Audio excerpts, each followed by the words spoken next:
Hello, my seeking hearts. Peace to you today. So, this evening spark is about the tried and true question of the ages. It relates to pain. It's on pain. And I think the hallmark question that has haunted many theologians is on the dynamic of why bad things happen to good people. And I would, if you would indulge me, like to try to figure this all out in 10 minutes. So, I've come to realize that there's two instances of pain. The first is self-imposed pain, and the second is, I've deemed it, world-imposed pain. So, to the first instance, with self-imposed pain, it relates to when we experience it by us not being in accord with the flow of the universe, or God, if you would. Think of it as going against the grain. And it's not so much God punishing you as it is that you're walking in the darkness, away from the light as and where it should be. Because the light is going where it will.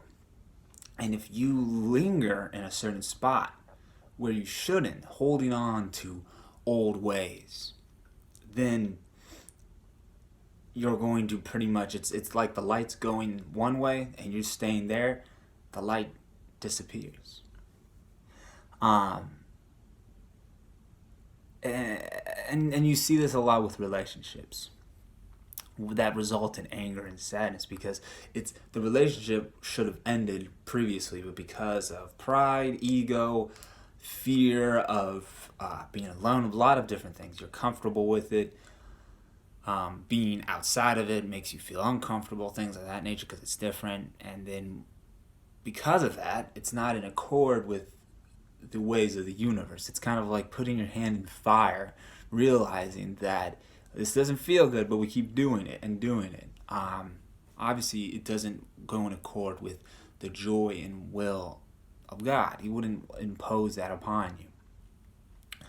But a caveat to the darkness is that for however much we believe we have left the light of God, we have never ceased to be in His presence.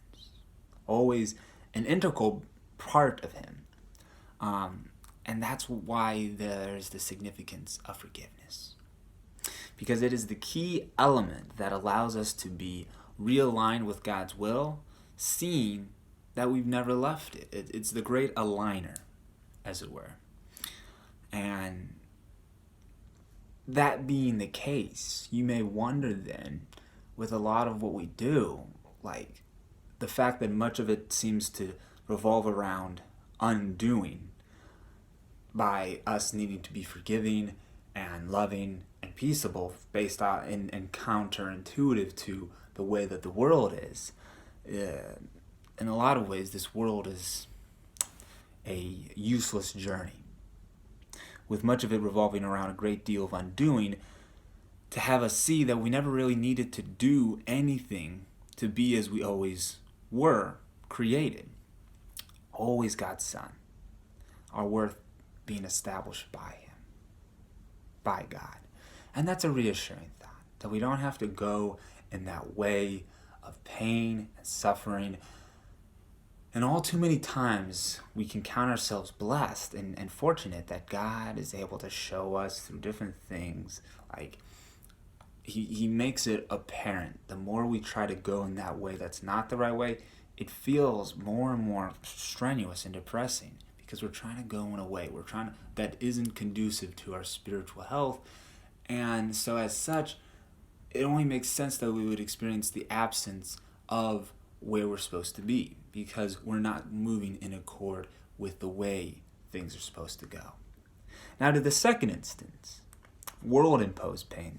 This is when people are imposing their pain on others. The pain that they have imposed upon themselves, they are now imposing upon others, because as you receive, so shall you give. So those who have been experienced pain through their life, that is what they will give, so long as they still harbor it. But it is unto us who have recognized the truth to have their pain be diffused. And through love, it's not through more impoverishing, because those who attack are poor because they've invested wrongly. So it is unto us who have recognized where our true treasure is to help them see that and not to compound it even further.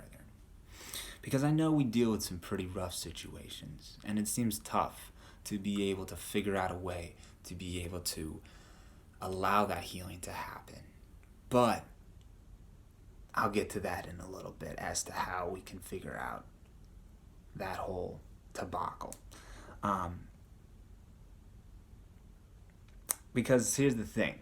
There is nothing new under the sun, as Proverbs says. Oh wait, was it Ecclesiastes? It was one of those two. Solomon says it.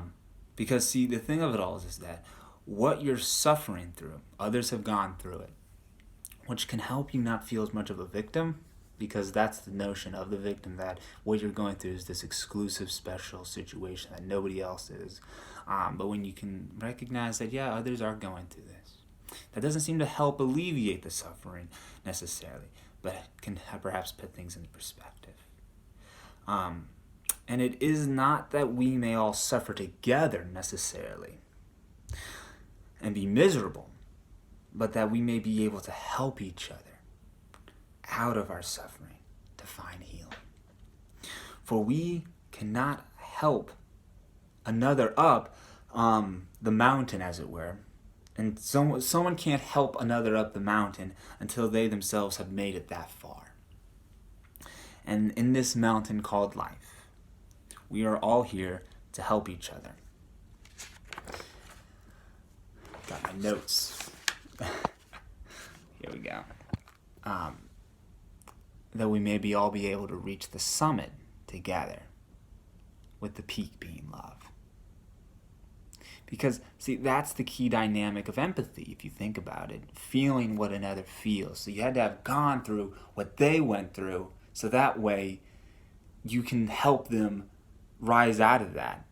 And so having gone through, in some manner, it's not exactly the same, but they felt the same things. They felt the fear, the sadness, the loneliness, the depression, the anxiety, the fear, the hate, all these things. And having chosen the higher road, seeing the Christ through it, then those people, you are able to help others see the Christ in their suffering and help bring them peace. And here's where delving into that a little bit more about the dynamic that you were free to choose the fear. And by that equal freedom, you were able to also choose the love as well, to show that you are not ruled by your emotions, but you can choose the higher way. And even in our failures, we are able to teach people and show them the way not to go, just as our successes can teach the way to go. They all teach us something, our successes and our failures. For it was not that God sent you to hell because he does not love you, but that it was that he knew you could never leave his love or ever fail to be his son. And that because of that certain will of his eternal happiness and joy with his children, he would not leave one child alone in a darkened world to be abandoned or left behind, but that he would send those who have gone before to bring those who have lost their way. And that's really it, friends. That's the notion of pain and suffering. Even when you're in the thick of it, you can know that one day this pain will be useful. And that what we're in here for is to not feel like we're being condemned or punished, but that we're all, because remember, this is a useless journey, so we're all trying to help each other rise our spiritual standard up, so that we can all rise higher. And that hand in hand, we may all be able to return home to heaven upon that bright and starry day. The joy of God in the face of Christ seen in all. At last to see the brother we always had, and the father we never left. Oh, look at that. Did it in less than 10 minutes, just like we say. And so there it is. I feel like, for what it's worth, and obviously it's up to you to make your own mind up about what I've told you, but really, when this came to me, it gave me such an overflow of love. It almost felt overwhelming. Um, and I think it can really help us recognize that God doesn't hate us when we're suffering, that He isn't making bad things happen to good people, but that He loves us all dearly. And that it's not that He wants us to suffer so that we can help others out, but it's more about Him recognizing that you've never left Him, so He's not afraid of where you're at. He gives you the means to be able to rise higher, and that to serve a higher purpose, that from it you can help others out as well. And that's really awesome when you think of it like that. It definitely puts a lot of what we go through in perspective. That's why I like that. So that's what I got for you, friends. So let's go forward and let's have ourselves a beautiful day, or a beautiful night because it's nighttime. But yeah, so from here at the Wolfpack, we wish you well and Godspeed. Peace, friends.